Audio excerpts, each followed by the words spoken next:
आज का हमारा टॉपिक है मास वेरिएशन एट रिलेटिविस्टिक वेलोसिटी।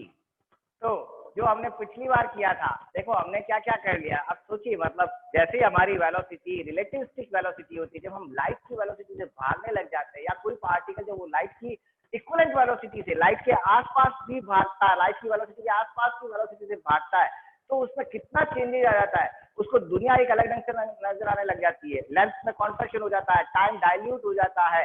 अब आज का केस मास में भी फर्क पड़ता है, और मास में क्या फर्क पड़ता है उसको हम स्टडी करते हैं। फिलहाल हमको हमारा टॉपिक क्या है, मास में क्या इफेक्ट पड़ेगा एट रिलेटिविस्टिक वेलोसिटी, उसको हमको स्टडी करना है। अगर आप लोगों को कहीं कुछ समझ नहीं आ रहा है, कुछ बात हो तो मुझे टेक्स्ट कर दीजिएगा, फिर मैं आपकी वॉइस ऑन करूंगा। अदरवाइज क्या होगा, पीछे डिस्टर्बेंस रहेगा, है ना, तो वो थोड़ा इजी हो जाएगा। तो हम इसको करने से पहले, मास वेरिएशन एट रिलेटिविस्टिक करने से पहले, मैं एक दूसरी चीज आपके साथ में गेम खेलना चाहता हूं कि मैं मास को at in a single frame में लेता हूं। ओके, फिर मैं मास वेरिएशन की बात करूंगा, रिलेटिविस्टिक मैं फ्रेम चेंज करूंगा। पहले मैं सिर्फ एक ही फ्रेम की बात करता हूं। मेरे पास में एक फ्रेम है जो आप सब जानते हो, ये जो मैं अभी करने जा रहा हूँ, आज वाला टॉपिक ऑलमोस्ट वही टॉपिक है जो शायद आपने आज से करीब 50 साल 200 साल पहले पढ़ रखा है। तो कोई नया टॉपिक मैं नहीं पढ़ाऊंगा, आप सारे काफी बुजुर्ग और काफी वैसे हैं, तो इसलिए मैं नया टॉपिक कुछ नहीं पढ़ा रहा हूँ।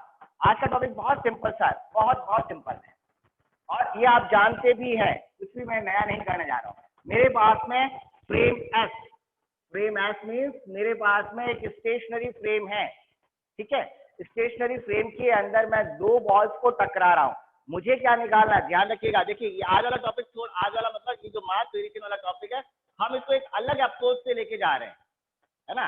अभी तक तो एक अलग अप्रोच कैसे है, हम पहले मैं एक फ्रेम को लूंगा, एक फ्रेम के अंदर मैं मैथमेटिक्स को सॉल्व करूंगा। बहुत सिंपल सी मैथमेटिक्स है जो आप सब कर चुके हो। देन उसके बाद मैं एक दूसरा फ्रेम लूंगा, और दूसरे फ्रेम में ऑब्जर्वर को चेक करेंगे कि वो इसको कैसे नोट करता है। और यहाँ पर भी हम दो अलग अलग ऑब्जेक्ट लेंगे। तो कैसे करेंगे हम इस चीज को, बहुत सिंपल सा देखना, बहुत सिंपल भी है और अच्छा भी है।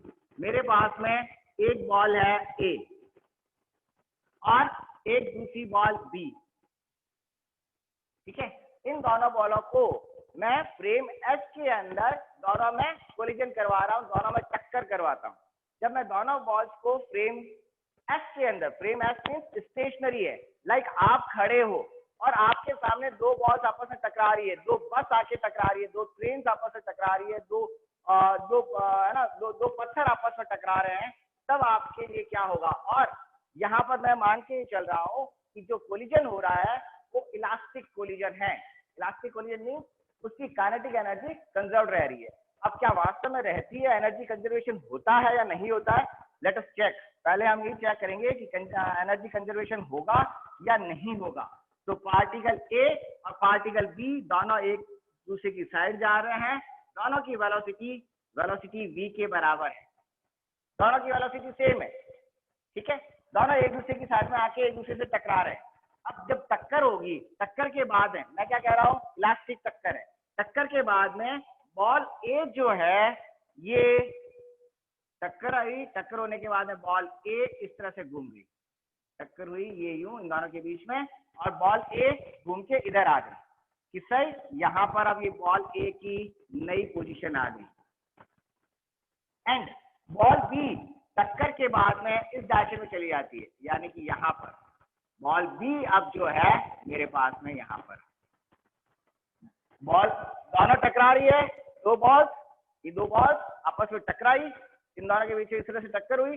टक्कर होने के बाद है बॉल जो ये आ रही है, ये टक्कर के बाद यूं चली गई और ये यूं जाएगी, नेचुरल है, इसमें ऐसा कुछ भी नहीं था।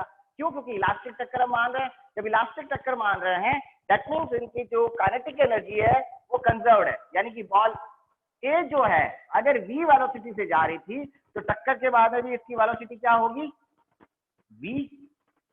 बॉल ए टक्कर से पहले इसकी वेलोसिटी, कोलिजन से पहले, बिफोर कोलिजन इसकी वेलोसिटी v है, तो आफ्टर कोलिजन इसकी वेलोसिटी क्या रहेगी, v। दोनों की वेलोसिटी बराबर है, दोनों के मासेस बराबर है। ध्यान रखना, मैं यहाँ पे कई चीजें बहुत चेंज करूंगा, बहुत फास्ट, या फिर आज तो चेंज नहीं करूंगा, कल चेंज करूंगा। दैट इज हमारे वाले केस में M A is equal to M B. दोनों अभी आपको कुछ नहीं लिखना है, जब तक मैं बोल रहा हूँ या जब तक मैं लिख रहा हूँ, मैं आपको लिखने का मौका दूंगा तभी आप लिखना। एम ए और एम बी दोनों बॉल बराबर मास की है, दोनों की इनिशियल वेलोसिटी बराबर है बिफोर कोलिजन। आफ्टर कोलिजन भी दोनों की वेलोसिटी सेम रह रही है, बिकॉज जो कोलिजन हो रहा है, जो टक्कर हो रही है, वो प्रत्यक्ष टक्कर है, इलास्टिक कोलिजन है। तो इलास्टिक कोलिजन की हम बात कर रहे हैं। अब मैं यहाँ पे इनके कंपोनेंट ले लेता हूँ, इनके कंपोनेंट कितने होंगे। तो कंपोनेंट कैसे, अगर पार्टिकल ए या बॉल ए, पार्टिकल ए की वेलोसिटी v है और ये मेरा फ्रेम एच का फ्रेम है, एच के फ्रेम में ये मेरी मैं इसको एक्स एक्सिस मान रहा हूँ, अगर मैं इसको वाई एक्सिस मान रहा हूँ तो इसके पास में मेरे वेलोसिटी कंपोनेंट क्या क्या हो गए, plus V X component X direction में, ऊपर की डायरेक्शन में वेलोसिटी कंपोनेंट क्या हो गया, प्लस वी वाई, जो ऊपर की डायरेक्शन में वेलोसिटी कंपोनेंट कौन सा, बॉल ए का। बॉल बी का वेलोसिटी इस डायरेक्शन में आ रही है, तो इसका velocity component along Y direction कहाँ जा रहा है, नीचे की तरफ जा रहा है, यानी कि माइनस वी वाई कंपोनेंट। इसका X component opposite X direction में है, यानी कि minus V X component. Ball A का आफ्टर कोलिजन इसके कंपोनेंट क्या क्या हो गए, इस डायरेक्शन में velocity component we x, downward direction में वेलोसिटी कंपोनेंट क्या हो गया, माइनस वी वाई, क्योंकि डाउनवर्ड डायरेक्शन में। बॉल बी का आफ्टर कोलिजन इसके कंपोनेंट क्या हो गए, इधर माइनस वी एक्स, ऊपर की डायरेक्शन में कंपोनेंट प्लस वी वाई। हमने इनको कंपोनेंट में डिवाइड कर लिया। अब जब कंपोनेंट में डिवाइड कर लिया तो मैं यहाँ पर मोमेंटम की कैलकुलेशन कर सकता हूँ कि पार्टिकल का मोमेंटम बिफोर कोलिजन और आफ्टर कोलिजन पार्टिकल का मोमेंटम कितना है। सो मैं मोमेंटम ऑफ पार्टिकल और बॉल ए बिफोर कोलिजन, थोड़ा इधर लिख दूं तो क्या वहां तक पहुंच जाएगा, दिख जाएगा। चलो, बिफोर कोलिजन, कोलिजन से पहले पार्टिकल ए का मोमेंटम कितना होगा, किस डायरेक्शन में, इसको मैं पॉइंट 2 ले लेता हूं, along X axis, along X direction and along Y direction, along X direction, along Y direction. तो अलोंग एक्स डायरेक्शन मोमेंटम कितना हो जाएगा, एम, मास कितना है, दोनों के मास बराबर है, which is equal to I can say M mass, M A बराबर एम बी बराबर एम, दोनों का मास बराबर है, which is equal to M. तो पार्टिकल ए का अलोंग एक्स डायरेक्शन मोमेंटम कितना हो गया, mass multiplied by velocity, which is equal to plus M V X, plus M V X.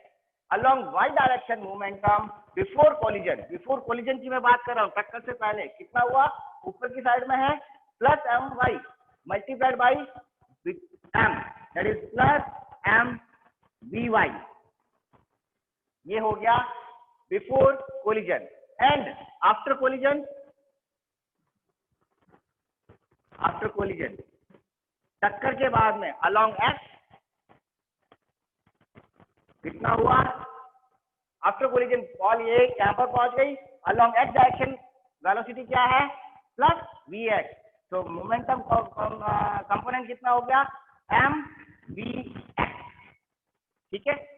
Along Y momentum component कितना हो गया, along Y momentum component is minus velocity component क्या है, minus V Y है, तो M multiplied by minus V Y, और simply minus में बाहर ले लेता हूँ, then I can write it minus M V Y. ये मेरा वेलोसिटी मोमेंटम कंपोनेंट आ गया अलोंग वाई डायरेक्शन, ठीक है। अब पार्टिकल ए का अलोंग एक्स डायरेक्शन में नेट मोमेंटम चेंज कितना है for particle A, net change in momentum, net change in momentum, पहला अलोंग एक्स डायरेक्शन, तो कैसे निकालेंगे, मोमेंटम में चेंज कितना हुआ, यानी कि before collision minus after collision, before minus after, before collision, before sorry after minus before. देखो मैं रट के आता हूँ, मुझे याद नहीं रहता है, ठीक है, मुझे इतनी मैथमेटिक्स फिजिक्स नहीं आती है। आप लोग अच्छे ढंग से जानते हो, कहीं कुछ मैं गलत कर दूं तो प्लीज मुझे बता दिया करें। आफ्टर कोलिजन माइनस बिफोर, है ना, यही होता है। नेट चेंज, बाद में कितना हो गया और पहले कितना था, दोनों को माइनस कर देते हैं तो हमारा नेट चेंज कितना है, वो नेट चेंज आ गया। और वो नेट चेंज क्या हुआ, del P X, P X momentum along X direction, del momentum है चेंज किसके लिए, for particle A, for particle A कितना हुआ, M Y sorry M V X minus M V X, M V X before sorry after minus before, minus M V X which is equal to 0। Particle A का along X direction net momentum change 0 है। Similarly particle A का along Y direction क्या होगा, along Y direction del E Y A is equal to कितना, minus M Y, और यहां पर क्या है प्लस एम वाई, लेकिन इसको हम क्या करेंगे, घटाएंगे, सबसेट कर रहे हैं, तो क्या हुआ minus M V Y minus plus M V Y, तो चेंज कितना हो गया, माइनस 2 एम वी वाई के बराबर चेंज है। यानी कि बॉल ए का वाई डायरेक्शन में net momentum change minus 2 M V Y के बराबर है। लिख लीजिए, मेरा बोर्ड भर गया, नहीं तो मैं कंटिन्यू करता, पहले इसको लिख लीजिए फिर आगे करते हैं। कोई डाउट हो मुझे इस पे टेक्स्ट कर दीजिए, मैं आपको वॉइस ऑन कर दूंगा।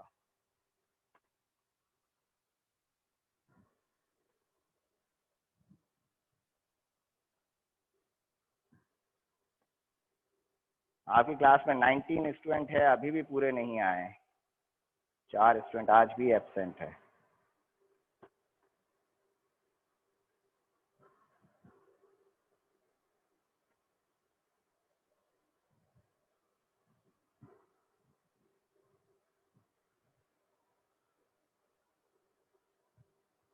और लिख लेते हो तो डन लिख देना भाई।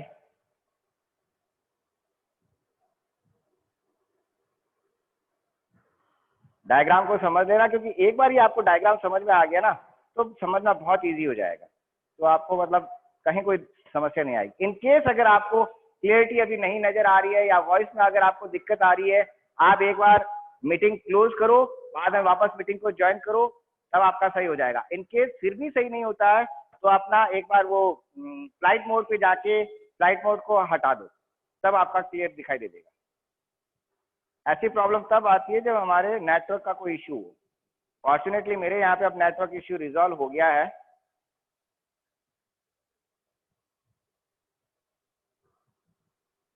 इसके लिए हमारे जो नेटवर्क एडमिनिस्ट्रेटर हैं उन्होंने बहुत मदद की, और उनके सहयोगी थे अनुराग सर के साथ में राजेश जी, उन्होंने पूरा नेटवर्क सही किया है, तो अब दिक्कत नहीं आ रही है। होने के बाद डन लिख देना, तब मैं आगे कंटिन्यू करूं।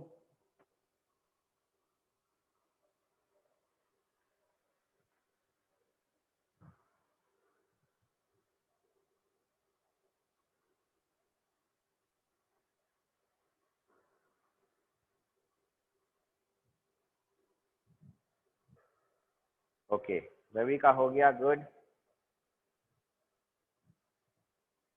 खुशबू गुड, समृद्धि डन,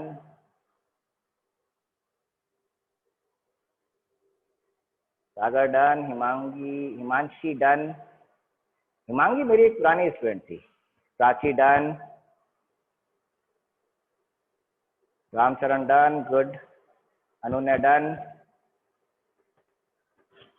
ठीक है, तो ये हुआ हमारा पार्टिकल ए के लिए, तो हमने पूरा निकाल लिया ना। वो पार्टिकल बी के लिए तो अब मैं मुझे क्योंकि देखो मैं इसलिए इस बोर्ड को काम में लेता हूँ, मुझे इसमें ज्यादा मेहनत नहीं करनी है, बस मुझे यहाँ से ए को साफ करना है और ए की जगह अब मेरा पार्टिकल है बी। और पार्टिकल बी के लिए क्या है वो भी चेक कर लेते हैं।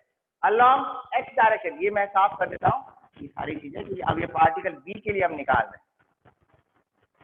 तो पार्टिकल बी के लिए momentum before collision particle B कहाँ है, यहाँ पर इसकी पोजीशन पे भी देखो, आप भी लिख लेना। रुको मेरा पेन खुल गया।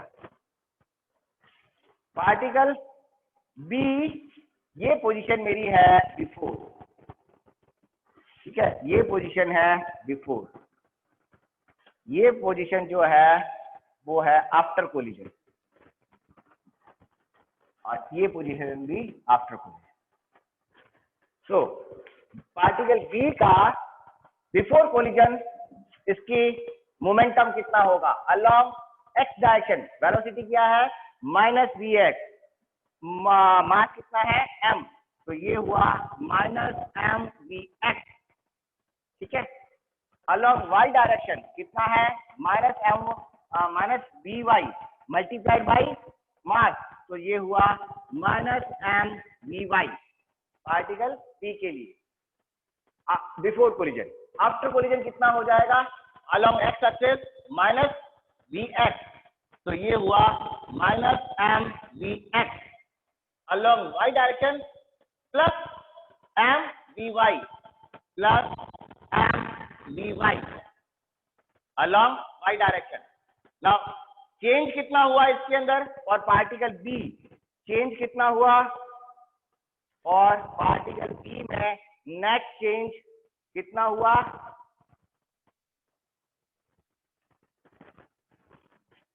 अलोंग एक्स और अलोंग वाई।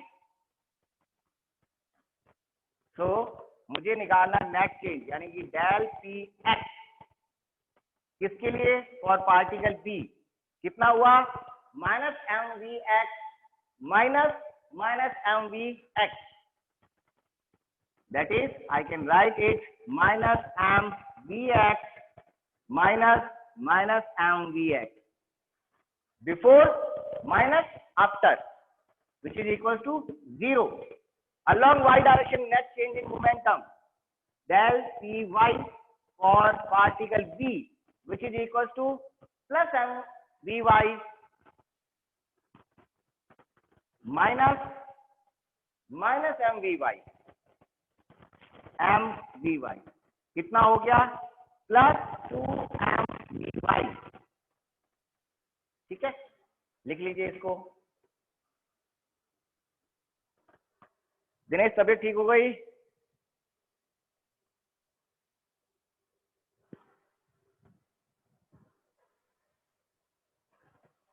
ये पार्टिकल बी के लिए हमने लिख लिया है।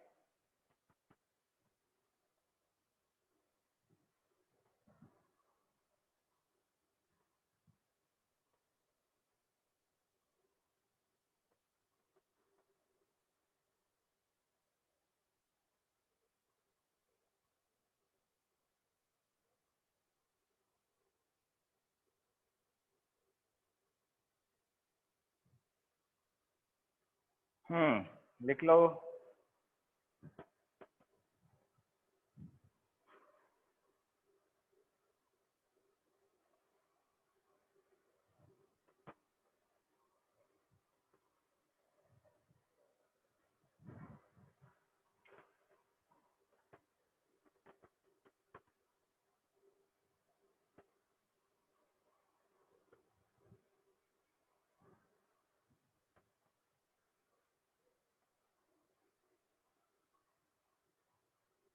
हो जाए तो बता देना। डन, ठीक है।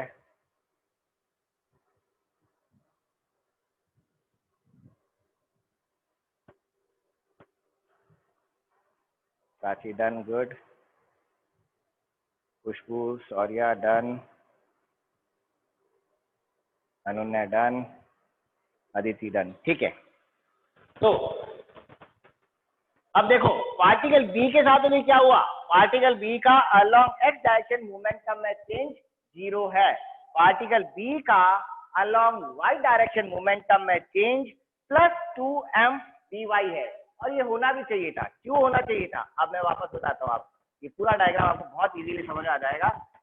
ये वही सब कुछ किया हमने जो हमारा मोमेंटम कंजर्वेशन लॉ कहता है, और this means momentum conservation law यहाँ पर होल्ड करता है। मोमेंटम कंजर्वेशन लॉ यहाँ पर होल्ड करता है, वैलिड है। अब मोमेंटम कंजर्वेशन लॉ होल्ड कैसे कर रहा है, देखो डायग्राम तो क्लियर है ना, अदरवाइज आप कहो तो मैं वापस डायग्राम बना लूं। डायग्राम क्लियर है तो डायग्राम को ध्यान से देखो। बॉल ए जो along X direction vx velocity से जा रही थी बिफोर कोलिजन, आफ्टर कोलिजन भी ball a along X direction जा रही है विद द सेम वेलोसिटी। तो बॉल ए की वेलोसिटी में कोई चेंज ही नहीं है। Ball a along X direction पहले जिस वेलोसिटी से जा रही थी, आफ्टर कोलिजन भी उसी वेलोसिटी से जा रही है।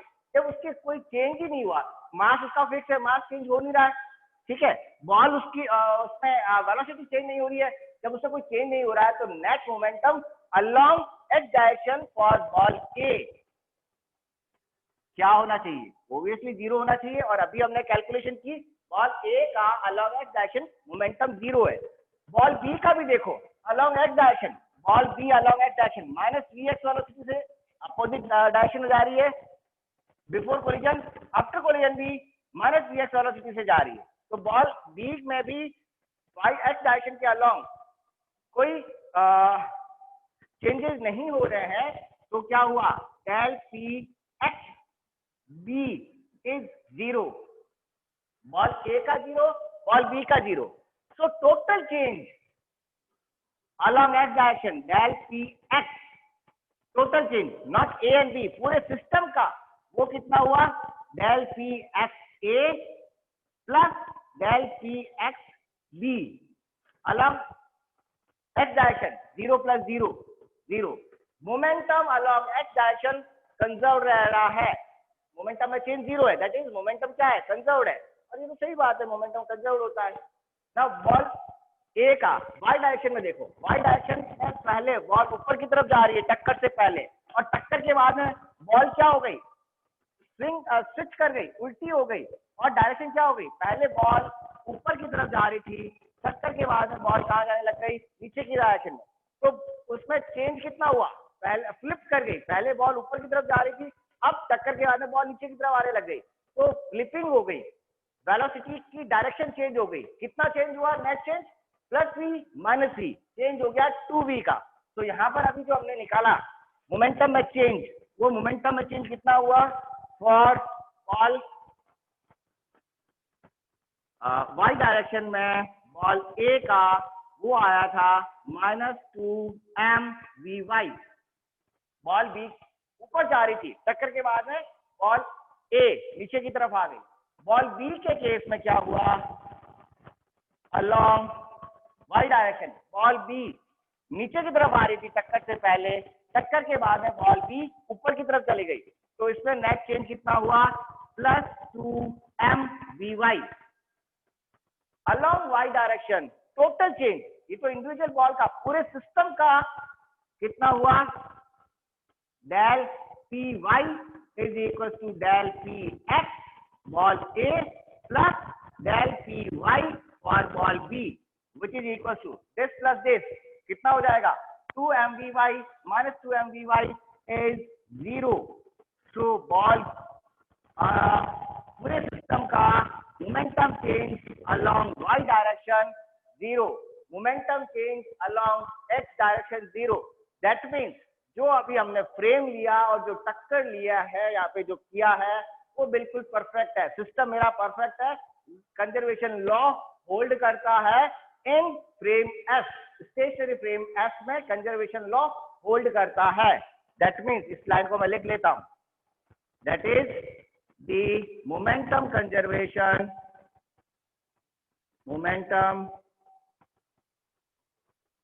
conservation law perfectly hold in stationary inertial frame S when particle when massage of particle is same, when massage of particles are same in our case, हमारे इस केस में पार्टिकल का मास सेम है और दोनों के अंदर जो टक्कर हो रही है are same in our case. हमारे केस में जिस केस को हम कर रहे हैं, हमने स्टार्टिंग में माना था ma बराबर mb is equal to m, दोनों के मास बराबर है। उस केस में momentum conservation validly equally hold कर रहा है। मोमेंटम कंजर्वेशन में कहीं कोई दिक्कत नहीं आ रही है। लिख लीजिए 17। एक और कोई जुड़ गया है,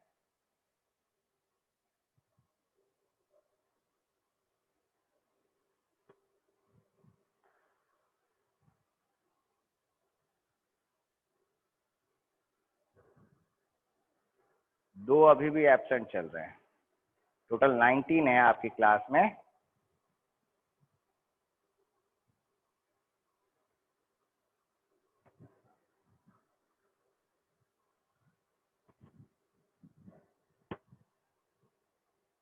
आप लोगों की अभी ऐश हो रखी है, घर पे आराम से बैठे हो, कोई बिस्तर पे बैठ के पढ़ रहा है, कोई बाहर, है ना।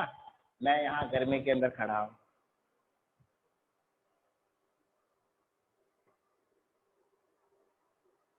Done, good.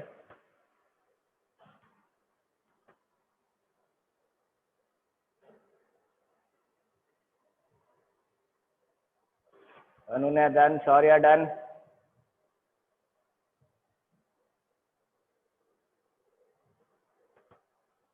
Maitreya done, Khushboo Prachi done. Good good good good good good. तो यहाँ तक तो कोई इश्यू नहीं आया, बहुत इजी हो गया था। अब थोड़ा सा इसको ट्विस्ट करते हैं। ट्विस्ट क्या करते हैं, अब मैं ऑब्जर्वर चेंज करता हूँ। मैं ऑब्जर्वर था, रुका हुआ था, मेरे सामने दो बच्चे लड़ रहे थे और बच्चों की लड़ाई को मैंने देखा और देखा दोनों बच्चों में बराबर मोमेंटम कंजर्वेशन हो रहा है। लेकिन अब क्या हो रहा है, एक बाईसाइकिल वाला जा रहा है, ठीक है, क्या नाम है उसका, राजवीर जा रहा है बाईसाइकिल पे v वेलोसिटी से। वो उस टक्कर को देख रहा है, तो उसको टक्कर कैसी नजर आएगी। और राजवीर की वेलोसिटी कितनी है, रिलेटिविस्टिक वेलोसिटी, वो लाइट की वेलोसिटी के कंपेरेबल वेलोसिटी से भाग रहा है। v is nearly equal to c। तब क्या होगा, तब मामला बदल जाएगा।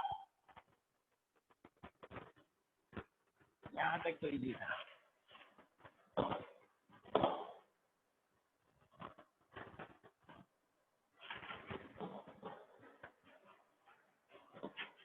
अब जब आपको दूसरा फ्रेम ले लिया, फ्रेम एक मूविंग फ्रेम, और थोड़ा सा सिंपल केस लेते हैं। मूविंग फ्रेम जो है अलोंग एक्स डायरेक्शन ही भाग रहा है, राजवीर अलोंग एक्स डायरेक्शन भाग रहा है, और राजवीर की वेलोसिटी जो है वो वेलोसिटी vx के बराबर है। एक मूविंग फ्रेम है,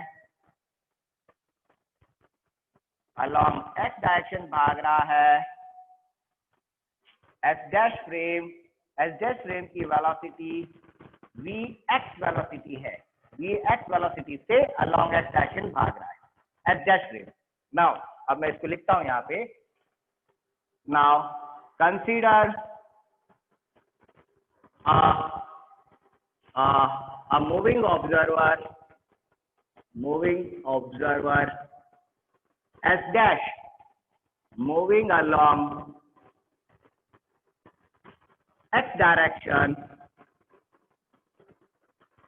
with constant velocity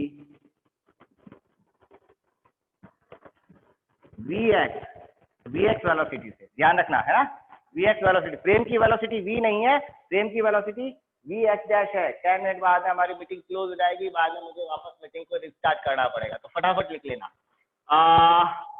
constant velocity vx, ठीक है। देन तो अब हमारे पास में एस डैश फ्रेम हो गया। तो अब मेरे पास में ये जो वेलोसिटीज है, ये वेलोसिटीज फ्रेम एक्स में वेलोसिटीज है। तो therefore we have to first find out the velocities observed by s dash।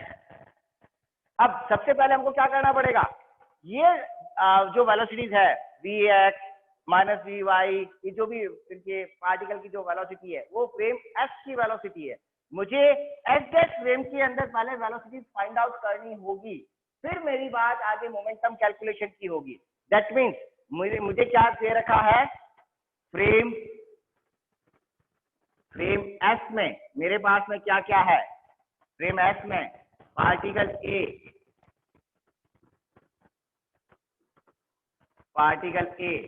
along x axis along y axis, particle A के along x axis वेलोसिटी क्या है, plus V X. Particle A की along y axis velocity क्या है, plus V Y. कहां पर, before collision. After collision कितनी है, plus V X minus V Y. ये पार्टिकल ए के लिए। पार्टिकल बी के लिए वेलोसिटी क्या है, माइनस वी एक्स और minus V Y plus V Y. ये हो गया बिफोर आफ्टर, ये बिफोर आफ्टर। ये मेरे पास में वेलोसिटी कंपोनेंट दे रखे हैं, इसको लिख लीजिए बाद में। अब हमको इनके कॉरस्पॉन्डिंग कंपोनेंट निकालने हैं। ये हो गया फ्रेम एस में, ये हमारे पास में जो टोटल 8 वेलोसिटी आई है, इनके मेरे को एस डैश में कंपोनेंट, एस डैश में वैल्यू निकालनी है, वो अब हम निकालेंगे। Now our work is to find, इन सबको मुझे वेलोसिटी ट्रांसफॉर्मेशन काम में लेना पड़ेगा। Velocity transformation to find velocity in S dash frame. S dash frame में काम में लेने के लिए, एस डैश फ्रेम में मुझे वेलोसिटी निकालनी है, तो मुझे वेलोसिटी ट्रांसफॉर्मेशन काम में लेना होगा। Note it so that we can start for velocity transformation.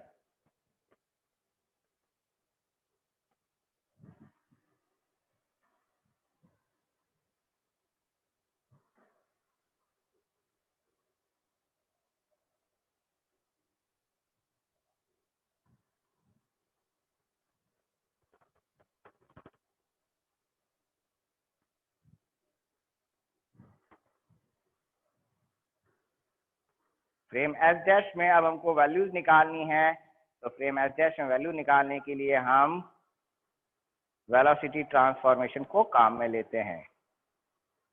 S frame की वेलोसिटीज मुझे पास में गिवन है, अब एस डैश में निकालते हैं। राजवीर का हो गया, सागर का हो गया।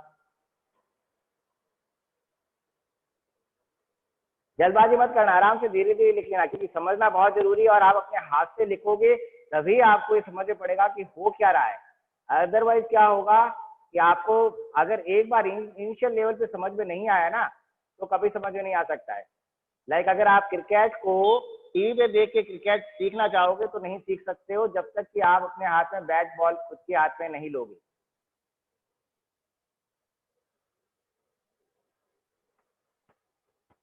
गुड, ठीक है। मीटिंग भी ओवर हो रही है, मैं वापस रिकनेक्ट करता हूँ,